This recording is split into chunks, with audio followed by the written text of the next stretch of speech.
Como que nós vamos viver o evangelho de perdão que Jesus nos ensinou sem morte para nós mesmos? É justamente por não viver esse evangelho onde morre para si, mas buscar só o prazer, que a maioria dos crentes está, que diz, não consigo viver isso. E sabe o que é o pior? Eles acham que viver isso é perda. Então eles ficam tentando se salvar. Não, eu tenho que viver um misto de evangelho, que devo eu curtir Deus e as coisinhas sem perder todos esses prazeres. Mas Jesus está dizendo, criatura, entenda que se você não quiser perder, você nunca vai salvar, você nunca vai ganhar. Ele diz, mas se você dispuser a perder, você vai ganhar. O que você precisamos entender é que santidade é não a carne, não é perda, é ganho. Título da mensagem: Morto vivo ou vivo morto. Então vamos lá, Apocalipse capítulo 3, do verso 1 até o verso 6. O texto diz assim, ao anjo da igreja em Sardes escreva, essas coisas diz aquele que tem os 7 Espíritos de Deus e as 7 estrelas. Conheço as obras que você realiza, que você tem fama de estar vivo, mas está morto. Fique vigiando e fortaleça o restante que estava para morrer, porque verifiquei que as obras que você realiza não são íntegras na presença do meu Deus. Lembre-se, pois, do que você recebeu e ouviu. Guarde-o e arrependa-se. Se você não vigiar, virei como ladrão, e você de modo nenhum saberá em que hora virei contra você. Mas você tem aí em Sardes umas poucas pessoas que não contaminaram as suas vestes. Elas andarão comigo vestidas de branco, pois são dignas. O vencedor será assim vestido de branco, e de modo nenhum apagarei o seu nome do livro da vida.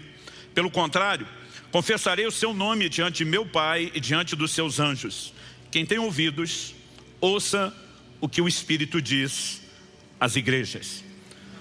Pai, nós suplicamos a orientação, a direção do Teu Espírito Santo. Reconhecemos nossa limitação, tanto em comunicar como em receber a Tua palavra, e te pedimos que o Senhor nos leve além dessa esfera meramente humana e natural de entendimento. Nós oramos que os olhos do entendimento de cada um sejam iluminados pela ação do Teu Espírito Santo, o Espírito da verdade. Nós te pedimos que o Senhor nos conduza, ó Deus, a mais do que um mero material de reflexão momentânea que cesse depois. Nós oramos que a Tua palavra seja recebida, nós oramos que haja correspondência, nós oramos que a Tua palavra produza os devidos frutos em nome de Jesus e para a glória de Deus. Amém. Bom, o livro do Apocalipse tem esse nome porque a palavra Apocalipse, no original grego, ela significa revelação. Aliás, na língua portuguesa, nós utilizamos o nome grego da palavra revelação, que é Apocalipse. Mas, por exemplo, na língua inglesa, o título do livro é Revelação. E quando você olha o verso 1 do capítulo 1, a Bíblia chama de revelação de Jesus Cristo, a qual Deus lhe deu para mostrar aos seus servos as coisas que em breve devem acontecer, e que ele, enviando seu anjo, deu a conhecer ao seu servo João. O verso 2 diz que atestou a palavra de Deus e o testemunho de Jesus Cristo quanto a tudo que viu. Então a revelação que o próprio Deus comunica, a Jesus, que por meio de um anjo notifica João, que por sua vez comunica isso à igreja.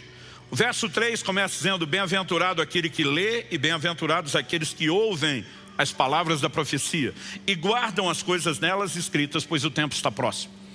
Estou dizendo isso porque para muito crente o Apocalipse é um livro assustador, sem contar que para muitos há um grande desafio em relação à questão de interpretação. Mas antes de falar a respeito de juízo, quando João está identificando a mensagem que ele recebe da parte do Senhor e que ele tem para comunicar, ele fala no verso 11 que ele ouviu uma voz forte como de trombeta dizendo, escreva num livro o que você vê e mande-o às 7 igrejas. Éfeso, Esmina, Pérgamo, Tiatira, Sardes, Filadélfia e Laodiceia. Todas essas 7 igrejas eram igrejas da Ásia. Particularmente aqui o texto que nós lemos do capítulo 3 é a mensagem dirigida à igreja de Sardes. Toda a mensagem do livro do Apocalipse é dirigida aos crentes de toda a época e de todos os lugares, quando falamos do livro como um todo. Mas nos capítulos 2 e 3 nós temos essas 7 cartas específicas dirigidas a igrejas locais. Só para contextualizar, imagine hoje o Senhor falando com 7 igrejas diferentes, cada uma vivendo uma história e um comportamento, e o Senhor de forma personalizada estava tratando com cada um deles. Mas obviamente tudo isso foi registrado porque o Senhor queria que nos alcançasse E a Bíblia nos mostra que há bem-aventurança em tudo aquilo que nós podemos receber. No verso 19, Jesus diz para João: escreve as coisas que você viu, as que são e as que depois dessas hão de acontecer. O Apocalipse pode ser dividido basicamente nesses três aspectos: as coisas que viste, as que são e as que hão de acontecer. As coisas que viste, no capítulo 1, ele descreve a visão que ele teve e como ele recebe a mensagem do resto do livro. As coisas que são, ele se dirige a essas igrejas falando do que estava acontecendo naquele tempo, naquele momento. Mas o Senhor diz: e as coisas que hão de acontecer. A partir do capítulo 4, todo o tom do livro sinaliza os eventos finais e que hão de acontecer. Então, para contextualizar, quando estamos lendo o capítulo 3, do verso 1 a 6, como lemos, isso era a realidade da igreja de Sardes naqueles dias. No entanto, Deus queria que eu e você soubéssemos como Ele tratou com a igreja daqueles dias, daquela época. Por quê? Porque essas verdades, de alguma forma, também nos atingem. Basicamente, nós precisamos reconhecer que ao dirigir-se a um grupo que ele intitula como igreja, ele está falando de uma comunidade dos santos, dos salvos, daqueles que experimentaram a salvação em Jesus. Mas a advertência trazida a esse grupo me traz temor, porque ainda no verso 1, ele diz: conheço as obras que você realiza, que você tem fama de estar vivo. Outra tradução diz: tem nome de que vives, mas está morto. Então o Senhor diz: vigie, ou fique vigiando, fortaleça o restante que está para morrer. Ou seja, a morte está se instalando, mas ainda não necrosou tudo. As coisas ainda podem piorar, como também podem melhorar, podem ser revertidas. Então ele está dizendo claramente: fortaleça o restante que estava para morrer. E diz: porque verifiquei que as obras que você realiza não são íntegras na presença de meu Deus. A partir dessa advertência, vem a mensagem de conserto. Lembre-se, pois, do que você recebeu e ouviu. Volte à essência do Evangelho, aquilo que te foi anunciado desde a origem. E ele então declara o seguinte: não apenas guarde aquilo, mas arrependa-se por conta de tudo aquilo que você ouviu e não está guardando. Junto com o chamado ao arrependimento, ele reforça a advertência: se você não vigiar, virei como ladrão, e você de modo nenhum saberá em que hora virei contra você. Me assusta a declaração do verso 4. Mas você tem aí em Sardes umas poucas pessoas que não contaminaram suas vestes. Deus está dizendo: não é todo mundo que está avacalhando a vida cristã. Ainda existe um remanescente. Ainda existe gente me levando a sério. Depois de falar que apenas a menor parte o estava levando a sério, o Senhor ao mesmo tempo promete: elas andarão comigo vestidas de branco, pois são dignas. Então vem uma mensagem que é dirigida a todas as 7 igrejas: o vencedor. Em outras traduções, ao que vencer. Eu e você precisamos entender e presumir a partir dessa declaração que não são todos os que se converteram que automaticamente terminarão bem. Mas o Senhor está dizendo: ao que vencer, o vencedor será assim vestido de branco, e de modo nenhum apagarei o seu nome do livro da vida. Pelo contrário, confessarei seu nome diante de meu Pai e diante dos seus anjos. Quem tem ouvidos, ouça o que o Espírito diz às igrejas. Em outras palavras, Deus está dizendo: presta atenção, porque o assunto é sério, é delicado e não pode ser ignorado. Bom, uma vez que ele está se dirigindo à comunidade dos santos, dos salvos, do que já passaram por conversão, o que eu digo que me enche de temor é a declaração: se você me levar a sério, não contaminando as suas vestes, andando comigo vestido de branco, de forma alguma eu vou apagar o seu nome do livro da vida. Porque ele faria uma promessa de não apagar o nome, se o nome não pudesse ser apagado. Sabe, eu desde criança fui exposto a um ambiente de ensino bíblico que tinha uma mensagem mais ou menos assim: uma vez salvo, sempre salvo. E até hoje eu vejo pessoas sinceras e não necessariamente mal intencionadas que têm apresentado um evangelho que, em outras palavras, se resume: não importa a forma como você vive, se você garantiu a conversão, está tudo certo até o final. E essa não é a mensagem bíblica. O Senhor está dizendo: o que vencer, seu nome não será apagado. Então o que não vencer, vai acontecer o que com ele? Normalmente a gente usa Mateus 10:32, se você me confessar diante dos homens, eu vou te confessar diante do Pai, como se fosse só a confissão da conversão. O Senhor está dizendo: me confessar é, mesmo depois de convertido, preservar tudo aquilo que você ouviu desde o início. E se você não sustentar isso, eu não sustento minha confissão sobre você diante do Pai. Então nós temos uma mensagem clara de advertência que precisa dar o tom de seriedade, que é aquele que eu espero que seja com o qual você receba a palavra de hoje. O Senhor fala, você tem nome de que vive, tem fama de estar vivo, mas está morto. Vamos fazer uma breve recapitulação doutrinária do que é que aconteceu conosco quando nós nos convertemos. Efésios 2, verso 1. Ele lhes deu vida quando vocês estavam mortos em suas transgressões e pecados. O que acontece na conversão? A gente sai de um estado de morte espiritual e a gente é vivificado. Nos versos 4 a 6 de Efésios 2, a Escritura continua e pontua, mas Deus, sendo rico em misericórdia, por causa do seu grande amor com que nos amou, estando nós mortos em nossas transgressões, nos deu vida juntamente com Cristo, pela graça vocês são salvos, e juntamente com Ele nos ressuscitou, e com Ele nos fez assentar nas regiões celestiais em Cristo Jesus. Ele nos deu vida, Ele nos ressuscitou, porque a nossa condição antes da conversão era de morte espiritual. O que Ele proporcionou? Vida. A partir do momento que eu e você saímos da morte do pecado e entramos na vida em Cristo, nós não podemos presumir que esse estado de vida seja inalterável. Ele está dizendo para a gente que saiu daquela morte espiritual, você tem nome de que vive, tem fama de estar vivo, mas está morto. Ele diz, o processo de necrosação já começou, dá para interromper, dá para reverter, mas a morte pode voltar a se instalar. Mas que houve essa regeneração, indiscutível. Lucas 15, 24, quando Jesus se refere ao filho pródigo, a frase usada naquela parábola é: ele estava morto e reviveu. Essa foi a condição do que eu e você passamos espiritualmente. Agora, há um paradoxo na vida cristã. Ele nos tira da morte do pecado para um lugar de vida espiritual. Mas agora que Ele nos vivificou, Ele nos chama para morrer. A mensagem que poderia ser apresentada como cerne da obra de santificação do Evangelho diz respeito à mortificação.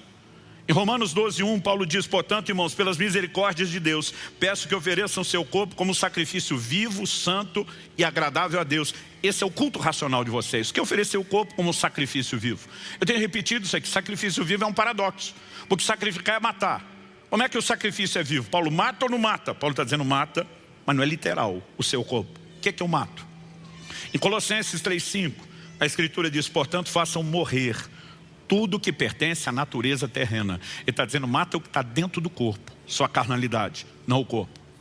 Colossenses 3, verso 5. Façam morrer tudo que pertence à natureza terrena. Vem a descrição do que é isso.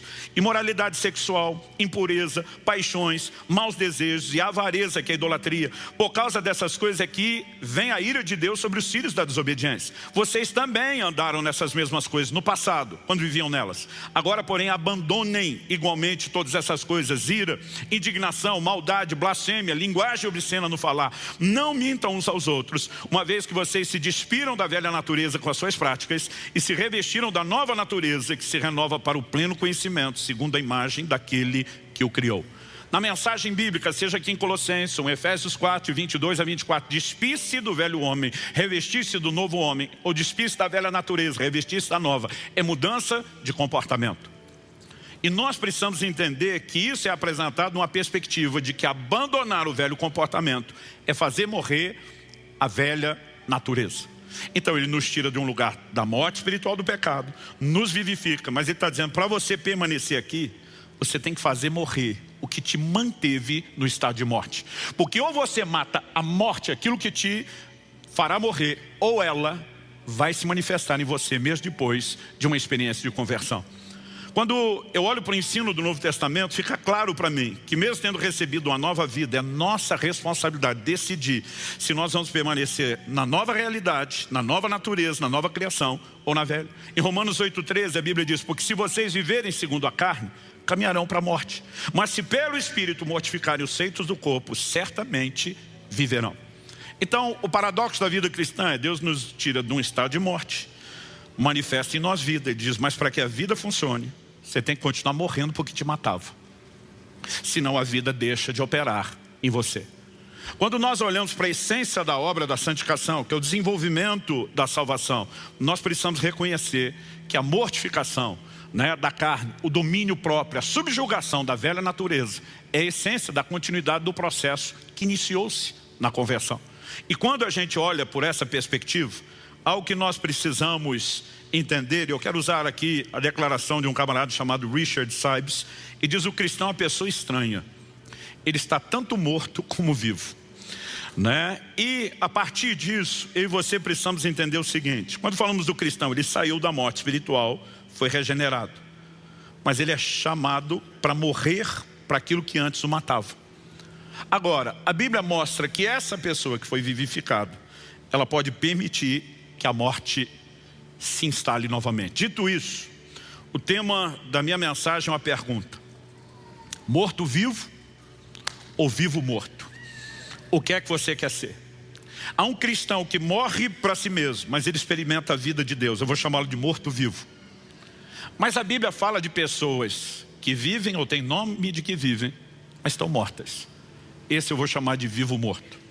Eu quero não só falar um pouquinho do que a Bíblia diz sobre cada um, mas depois nós vamos tentar concluir isso de forma prática. Então, em primeiro lugar, eu quero que você se pergunte: o que é que nós temos que pregar? Qual a essência da nossa mensagem?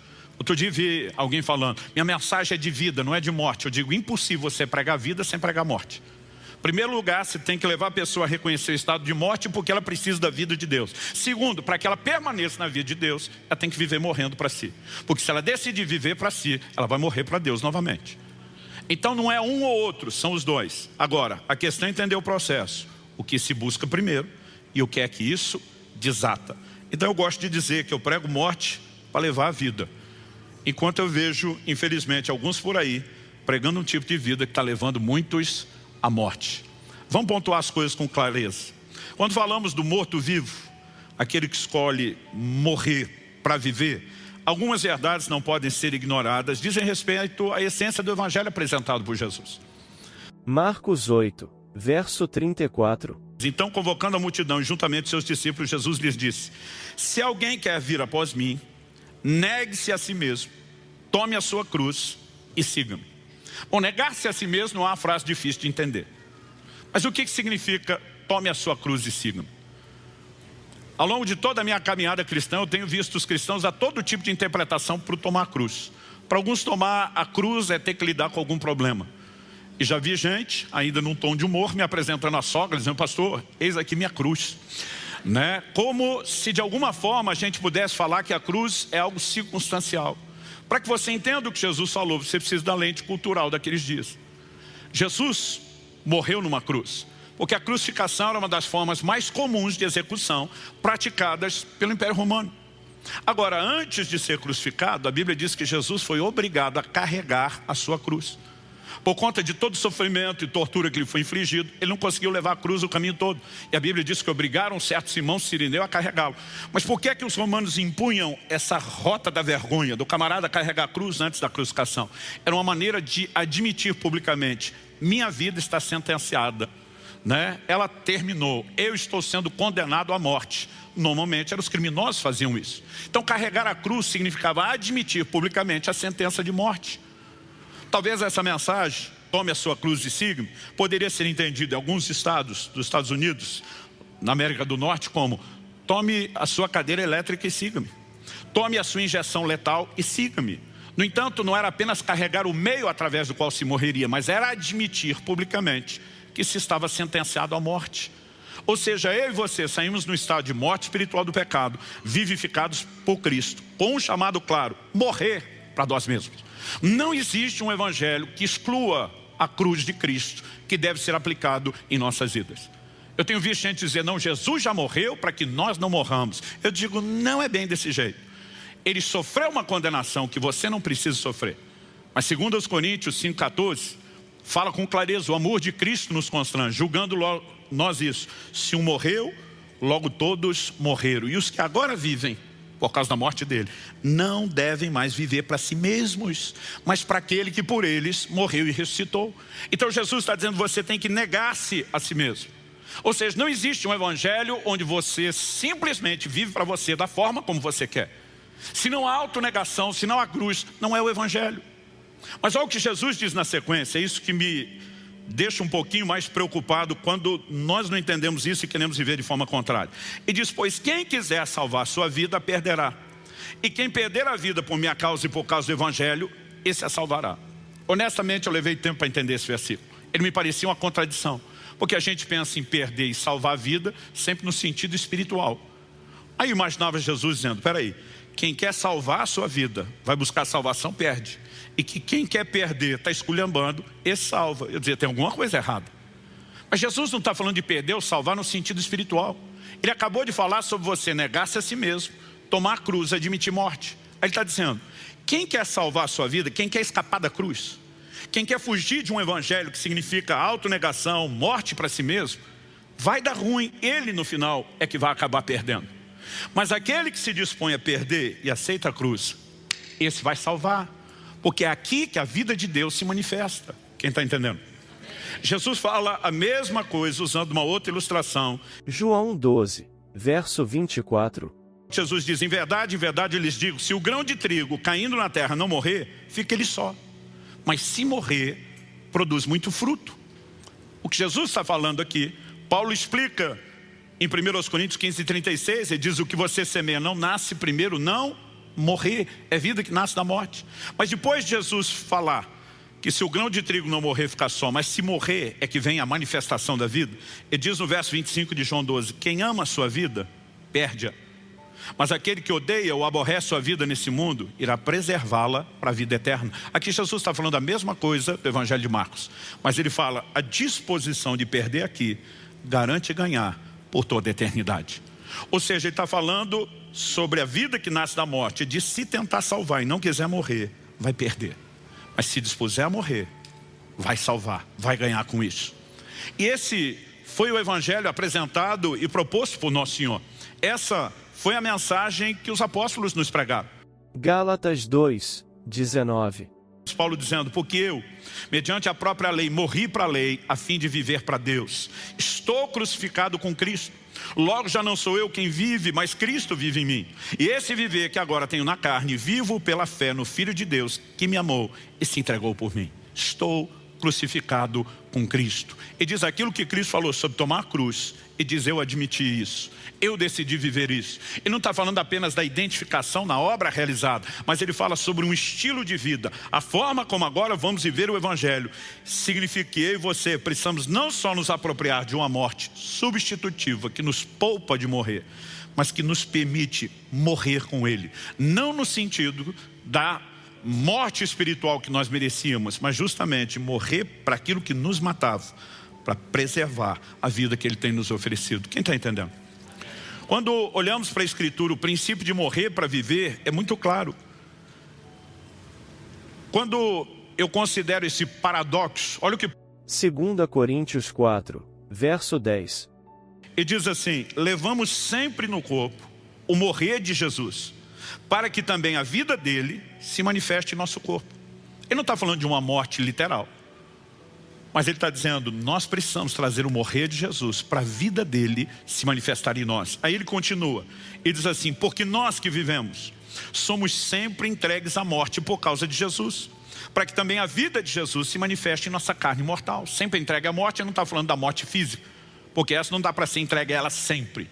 Agora, se existe um morrer diário para a nossa carne, para nós mesmos, ele diz, nós estamos sempre entregues a isso. Com qual propósito? Para que a vida de Jesus se manifeste em nós.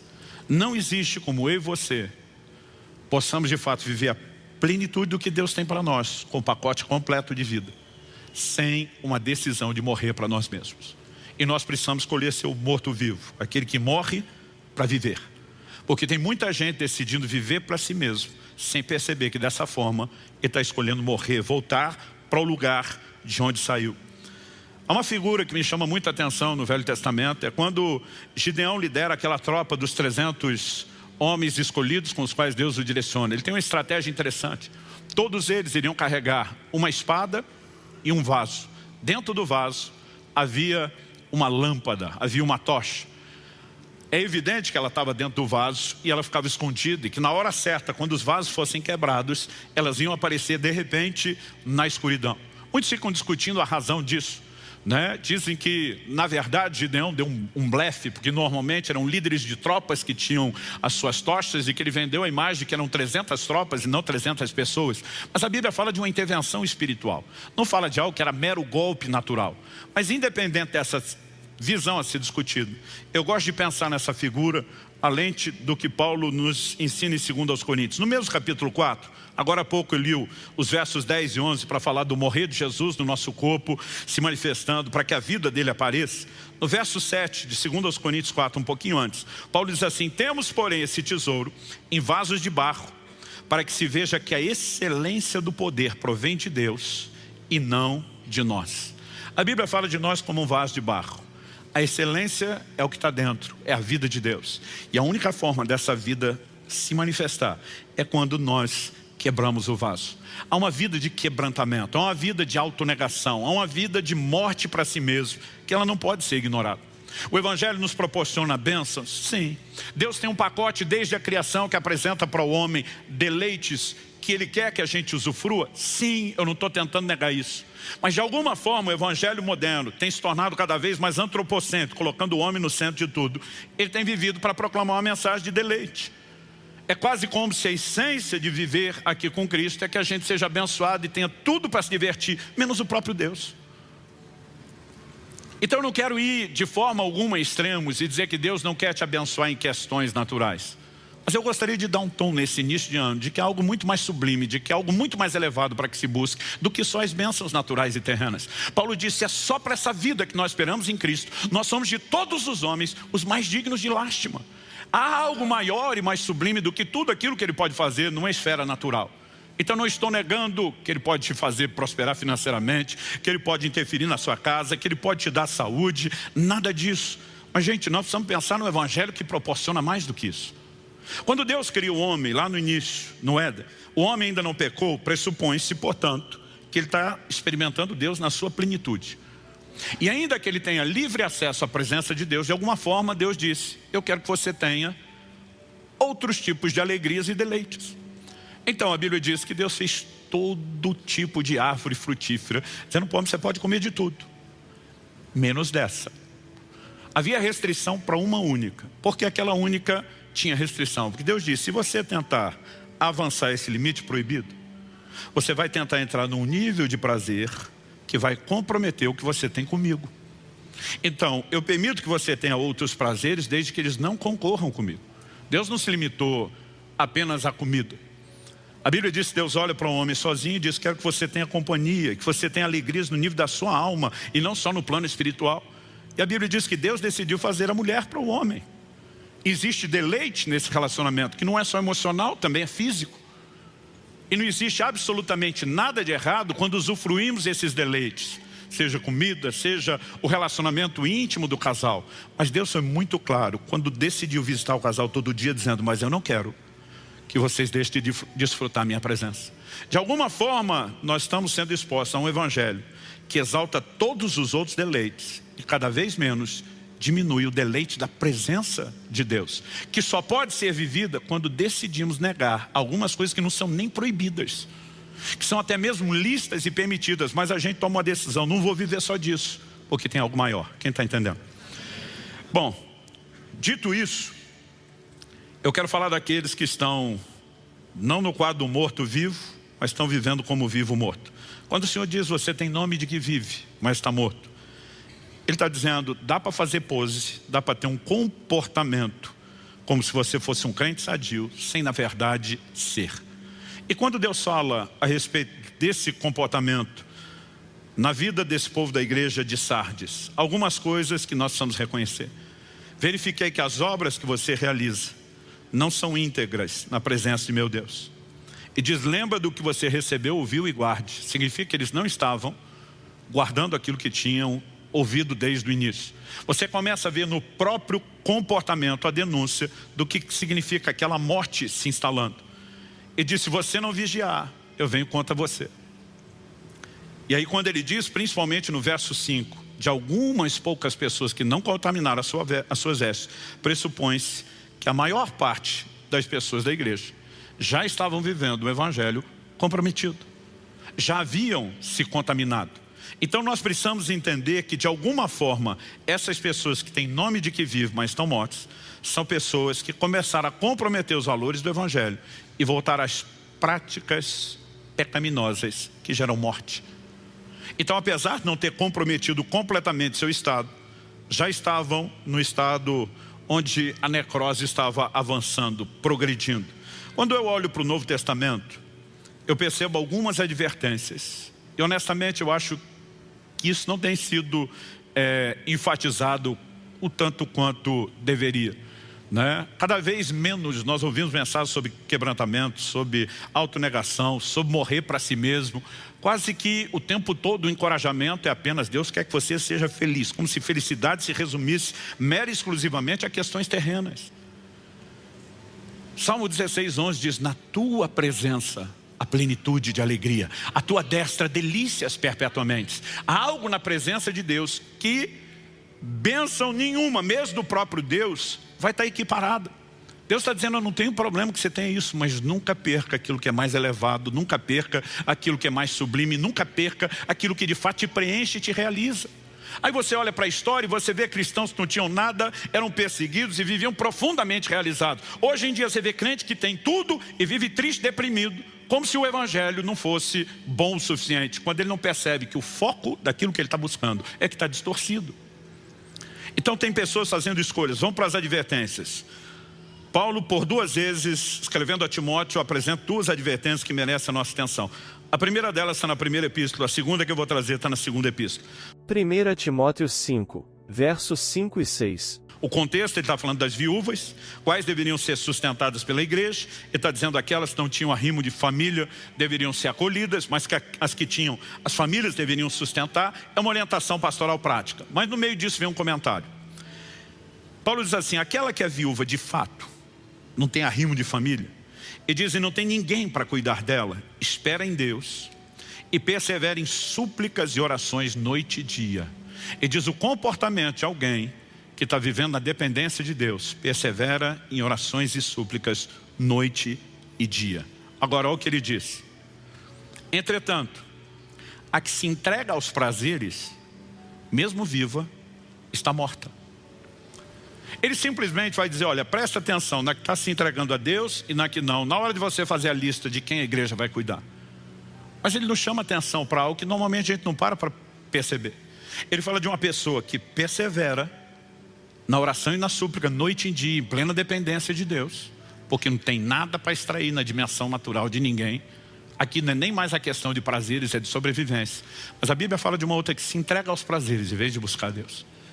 E diz: essa, mesmo viva, vida biológica, está morta espiritualmente. Ele está falando de gente dentro da igreja. Assim como Jesus, falando da igreja de Sardes, ele está falando de gente morta dentro da igreja. Agora, olha a advertência da segunda epístola.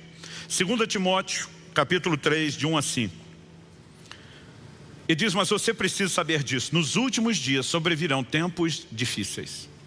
A maior parte das pessoas, quando lê a advertência bíblica sobre os tempos difíceis, ele imagina circunstâncias. Pastor, a Bíblia fala de guerras e rumores de guerra, que existe desde o início da humanidade.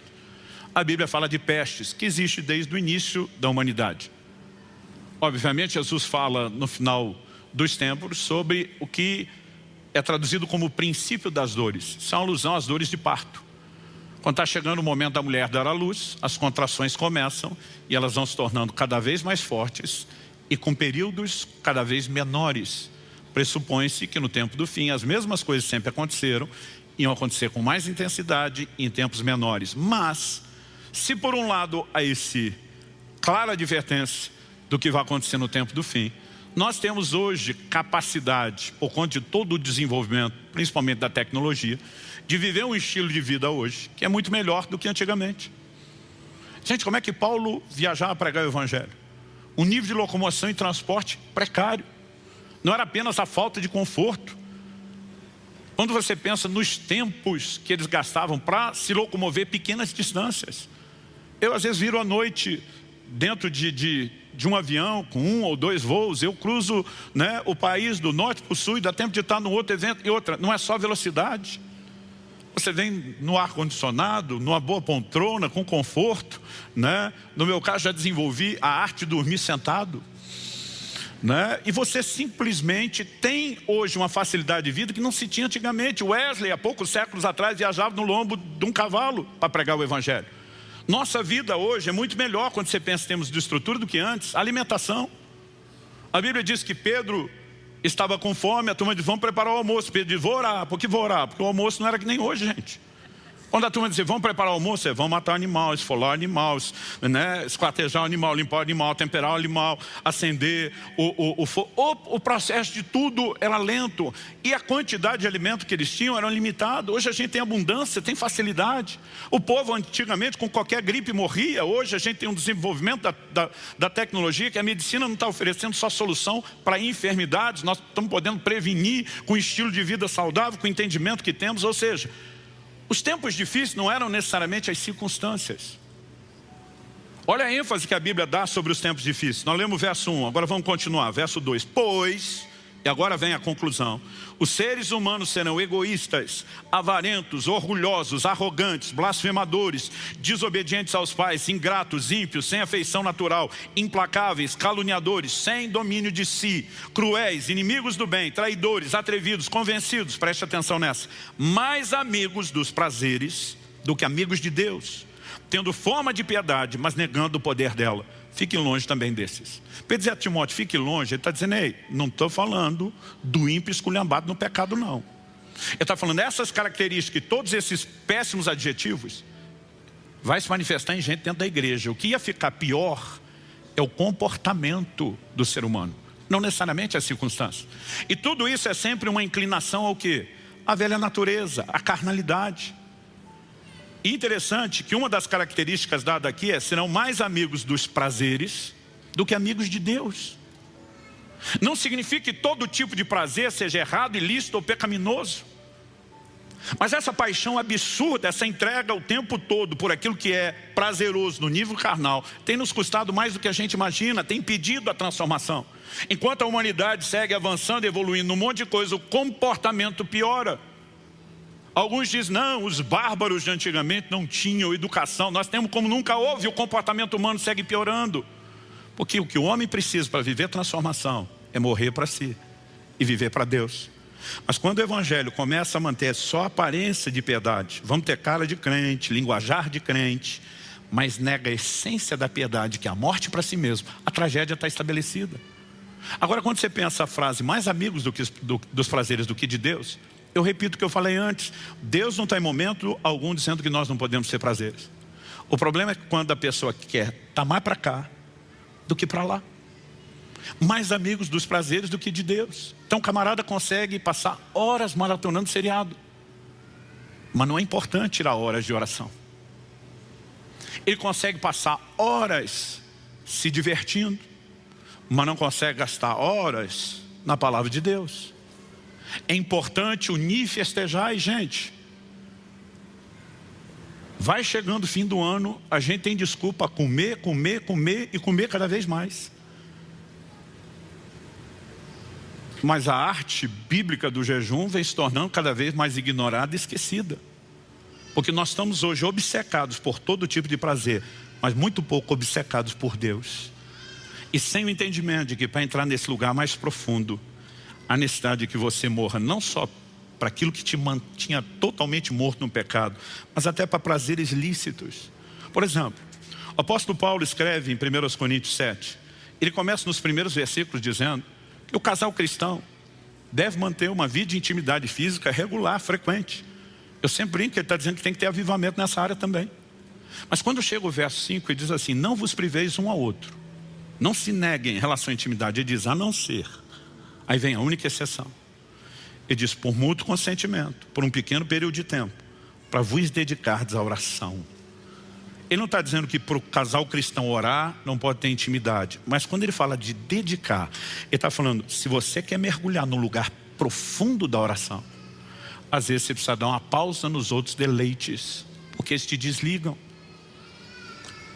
Em agosto do ano passado, eu estava num desses períodos de jejuns prolongados que eu tenho decidido a manter frequente na minha vida. E um homem de Deus, eu diria que é um dos gigantes espirituais da nossa nação. A gente estava num evento junto. E como eram alguns dias juntos, eu não conseguia esconder dele, estava jejuando. Quando nos mandaram buscar no aeroporto, ele nos chamou para o almoço. Falei, olha, eu posso sentar, mas não estou comendo hoje. Não, então deixa quieto, vai para o hotel. À noite nós comemos. Eu falei, olha, à noite eu também não vou estar comendo. Ele falou, então depois a gente combina. Aí estávamos no evento à noite, ele falou, amanhã vamos tomar o café da manhã junto. Eu falei, olha, eu sento com vocês, mas eu ainda não estou comendo. Ele olhou para mim e falou, você vai comer quando? Eu falei, na verdade nós não vamos comer. Eu posso sentar, posso conversar com vocês. Ele falou, então pelo jeito você está num jejum prolongado. Eu falei, estou. Ele falou, não quero ser invasivo. Quantos dias você já está? Eu falei, bastante. Ele falou, quanto tempo vai? Eu falei, vai longe. Eu vou subir, eu preciso te fazer uma pergunta. Ele falou, não quero ser invasivo. Ele falou, tenta me dizer, porque ele falou, você talvez seja, e ele é bem relacionado, ele falou, você talvez seja uma das pessoas que eu conheço que mais jejua. O que é que tem te atraído tanto a esse lugar? Eu falei, pastor, se o senhor me perguntasse isso aos 18 anos de idade, minha resposta seria, eu quero poder, eu quero sobrenatural, eu quero ativar os milagres. Hoje, a minha resposta é outra. Eu falei, para explicá-la, eu vou te dar uma volta. Eu falei, algo interessante que acontece no jejum é a forma como o seu paladar vai ficando acurado pela própria limpeza, desintoxicação que o organismo passa. Então, por exemplo, quando você volta do jejum, ou mesmo se você provar alguma coisa no jejum, né, café, por exemplo, café sem açúcar, ele vai ficando doce. E a sensação que eu tenho é que mesmo o expresso sem nada de açúcar, ele é doce a ponto de ficar enjoativo. Aí eu falei para ele, isso é algo comum quando o seu corpo está passando por toda essa limpeza e desintoxicação, né? Então você volta em um jejum, as frutas são exageradamente doces. Mas de repente você olha um camarada jogando leite condensado na salada de fruta e dá vontade de voar no pescoço dele e gritar, ei, isso já é doce. Só que ele não sente mais o doce daquilo, porque o consumo regular dele de açúcar deixou ele tão intoxicado e comprometido que ele não percebe. Então ele precisa de uma outra coisa, porque o que está lá não está mais sendo percebido. Eu falei, esse é o exemplo do natural. Espiritualmente, a sensação que eu tenho, que quanto mais a gente jejua, a gente se desintoxica dessas porcarias. E a gente começa a perceber a doçura, os deleites espirituais de uma forma como normalmente nós não percebemos. Falei, hoje, a percepção da presença de Deus, o entendimento da palavra, a sensibilidade ao mover do Espírito, as direções que Ele traz quando a alma está silenciada, quando a carne está morta, é uma coisa impressionante. E nessa hora você começa a entender o que é ser mais amigo de Deus do que dos deleites. Mas quando nós queremos ser mais amigo dos deleites do que de Deus, dos prazeres, nós não vamos viver a plenitude do que Ele tem. Quem está entendendo? A Bíblia está falando de gente frequentando a igreja, com o nome de que vive, mas está morto. Tal Walking Dead versão gospel. A turma olha e está movimentando, está fazendo escolha, mas a morte está se instalando. E o pior, ela pode ser tão intensa que o leve ao lugar de onde ele saiu. John Owen, pregador de santificação dos séculos passados, dizia, Jesus Cristo não leva para o céu ninguém que Ele não tenha santificado na terra. Essa cabeça vive não admite membros mortos. E essas advertências precisam ser trazidas ao meu e ao seu coração. Bom, para terminar, além desse chamado de entender o que é escolha, o que eu e você precisamos de fato fazer, Romanos capítulo 8, verso 13, quando eu falei no início de quem se inclina para a carne caminha para a morte, mas quem se inclina para o Espírito para a vida, eu acho que esse texto tem que ser lido dentro de um contexto. Eu já apresentei a visão do que é morrer para viver, que é o morto-vivo, do que é viver como morto, que é o vivo-morto. Mas de forma prática, o que é que eu e você precisamos fazer? Jesus fala de alguém que estava morto e reviveu. Então, a condição de quem não se converteu é de morte espiritual. Para quem sequer experimentou a vida, o que essa pessoa precisa? Efésios 2,8 diz, pela graça sois salvos mediante a fé. Isso não vem de vós, é um dom de Deus, não vem das obras para que ninguém se glorie. E nós começamos a pregar um evangelho que salva. Mas muitas vezes nós só falamos da fé. Jesus dizia, arrependei-vos e crede no evangelho. Ele mandou que seus apóstolos pregassem o arrependimento e a fé. Então nós sabemos que essa pessoa precisa de arrependimento e fé. Agora, o que acontece com alguém que saiu daqui, foi vivificado, mas depois de vivificado, começou a necrosar. O seu comportamento passou a reproduzir o estilo de vida de antes. A morte começou a prevalecer e impedi-lo de provar dessa vida. Essa pessoa precisa de restauração. E há níveis onde isso pode acontecer. Para aquela igreja ele está dizendo, olha, consolida o que estava para morrer. Ele disse, você não morreu por completo. A necrose está avançando, está progredindo. Você pode não só fazer pará-la de avançar, mas você pode reverter o quadro. Como? Ele diz, arrependa-se. Mas há pessoas que voltaram exatamente ao lugar que saíram. Tiago 5, verso 19 e 20. Meus irmãos, se alguém entre vocês se desviar da verdade, aí diz assim, e alguém o converter, saibam que aquele que converte o pecador do seu caminho errado, salvará da morte a alma dele e cobrirá uma multidão de pecados. Então a Bíblia diz, alguém desviou da verdade, saiu da morte espiritual, veio para a vida. Mas em algum momento ele deixou de andar na verdade que propõe a autonegação. E ele se desviou, ele voltou para a morte. Ele ainda pode ser salvo, como foi salvo na primeira vez. A Bíblia diz, se alguém o converter, então esse desviado precisa de uma conversão igual a que aconteceu na primeira vez. Nós precisamos entender que é a única forma dele escapar da morte. Agora, não importa o quadro da pessoa, se é alguém que nunca converteu e precisa de conversão, se é alguém que converteu e precisa só de uma restauração, ou se é alguém que precisa de uma reconciliação, aquele nível de reconversão. Todo posicionamento que possa trazer vida, ele começa com arrependimento. A palavra arrependimento no original grego, metanoia, ela significa mudança de mente, de atitude, de pensamento. Por exemplo, a gente citou o filho pródigo que Jesus disse estava morto e reviveu. Está em Lucas 15, 24. Mas no verso 17, a Bíblia diz que o processo inicia quando? A Bíblia diz que ele caiu em si. Para dizer que ele caiu em si, significa que toda a bobagem que ele fez antes, ele estava fora de si.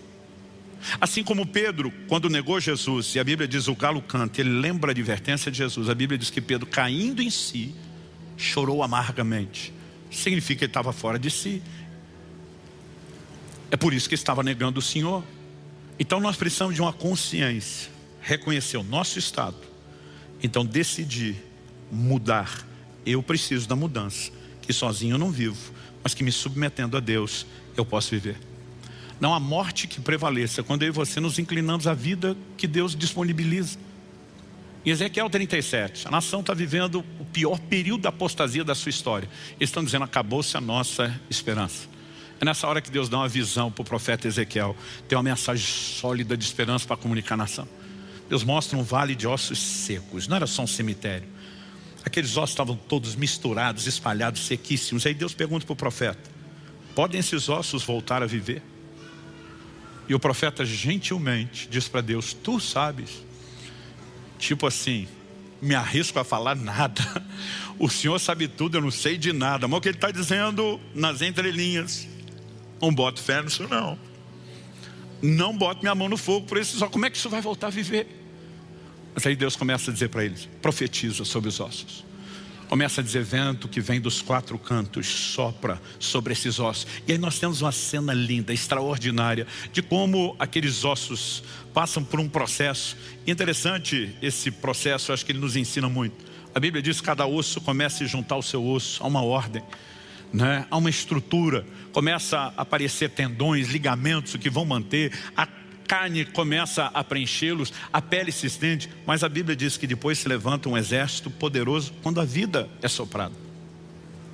Agora, para que houvesse toda aquela vida, eles dependiam de um sopro externo, de algo que viesse de fora. Quando a Bíblia fala do cristão, ela fala de um recurso que é interno. Então vamos voltar no Romanos 8, para entender o verso 13, vamos começar no 9. E diz, vocês porém não estão na carne, mas no Espírito, se de fato o Espírito de Deus habita em vocês. E se alguém não tem o Espírito de Cristo, esse tal não é dele. Se porém Cristo está em vocês, a pessoa do Espírito Santo, o corpo na verdade está morto por causa do pecado, mas o Espírito é vida por causa da justiça. Se em vocês habita o Espírito daquele que ressuscitou Jesus dentre os mortos, o mesmo Espírito que também ressuscitou os ossos da visão de Ezequiel 37, esse mesmo que ressuscitou Cristo dentre os mortos, vivificará também o corpo mortal de vocês, por meio do seu Espírito que habita em vocês. Assim, pois, irmãos, somos devedores, não à carne, como se estivéssemos obrigados a viver segundo a carne.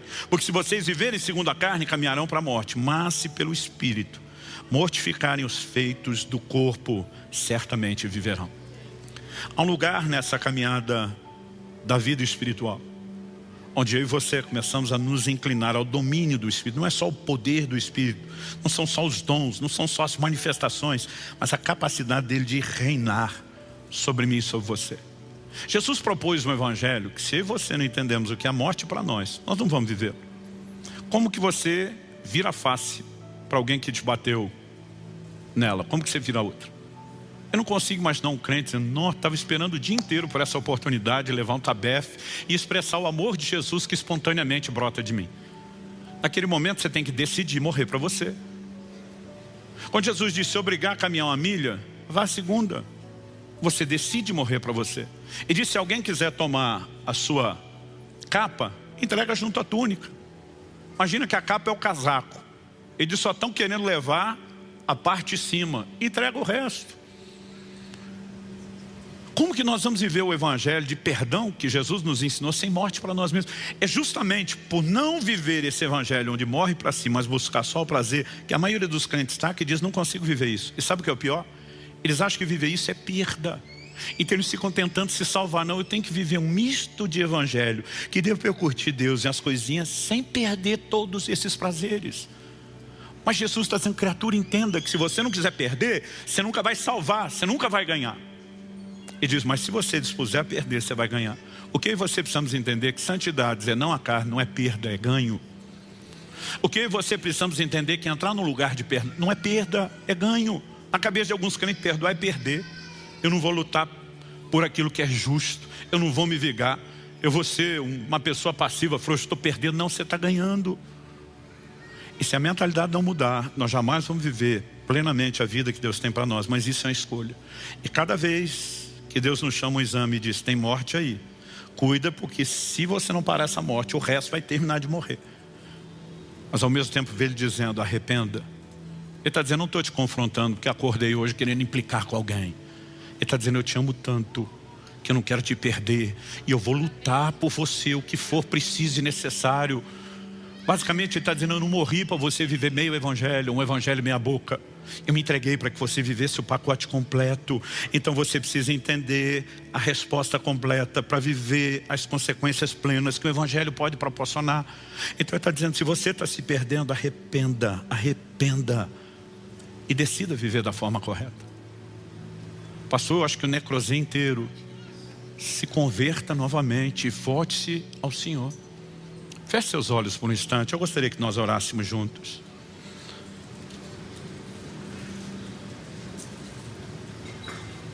Thomas Manton diz: cristãos mortificados são a glória de Cristo.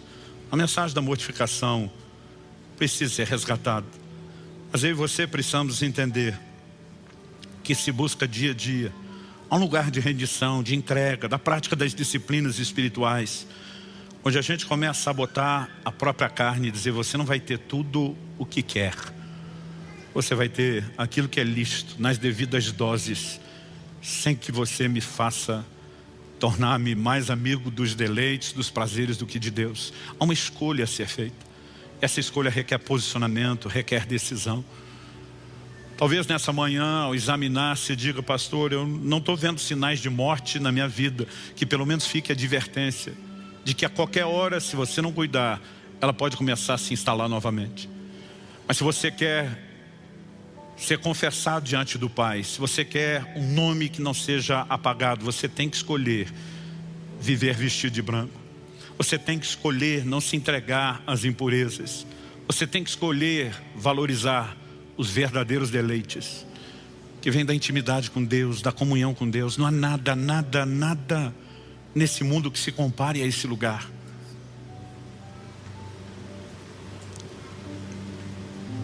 Olhe para dentro de si mesmo. Se você ainda não tomou a decisão de converter-se, entregar a Cristo, hoje é um excelente dia para você tomar a decisão mais importante da sua vida.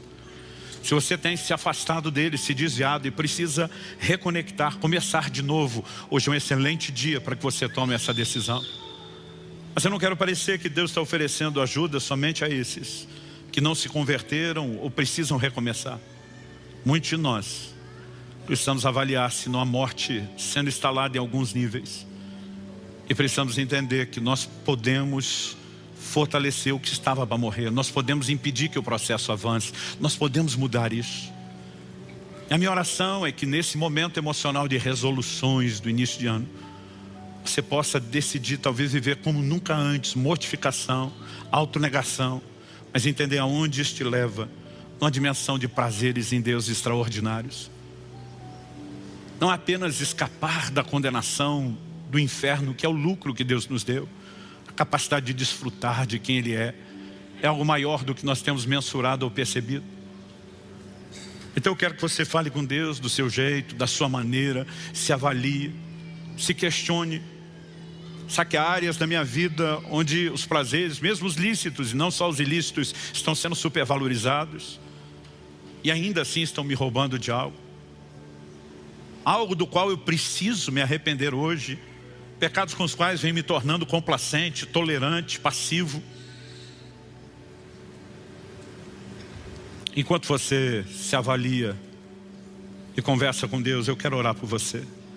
Meu Deus, sua palavra foi anunciada, comunicada, mas nós precisamos de mais do que informação. Nós precisamos do auxílio do Senhor, nós precisamos da direção e da condução do Teu Espírito Santo. E nós clamamos isso nessa hora, não só para os que estão nessa reunião presencial, na vida de cada um daqueles que nos acompanham pela internet, seja essa transmissão ao vivo, até mesmo uma palavra gravada sendo assistida depois. Eu oro que o poder do Senhor os toque nesse momento. Eu oro que a Tua palavra fale e cale nos nossos corações. Eu oro por aquela aplicação personalizada que só o Senhor pode produzir. Eu oro pelo Teu toque, eu oro por uma liberação dos céus. Eu oro por despertamento. Nós não clamamos apenas por hoje, aqui e agora.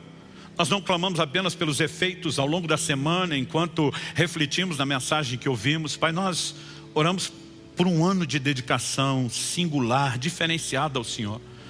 Nós oramos por um ano de rompimento e crescimento espiritual. Nós oramos por um tempo onde muito mais do que as bênçãos naturais, possamos viver a plenitude da comunhão, da intimidade e do relacionamento com o Senhor. E nós clamamos por isso em nome de Jesus. Estende a tua mão, sopra teu fôlego de vida e ajuda-nos, Senhor, a usar os recursos da ação do Teu Espírito dentro de cada um de nós. Nós clamamos em nome de Jesus e para a glória do Teu nome mesmo. Em nome de Jesus. Clique e veja mais vídeos como esse.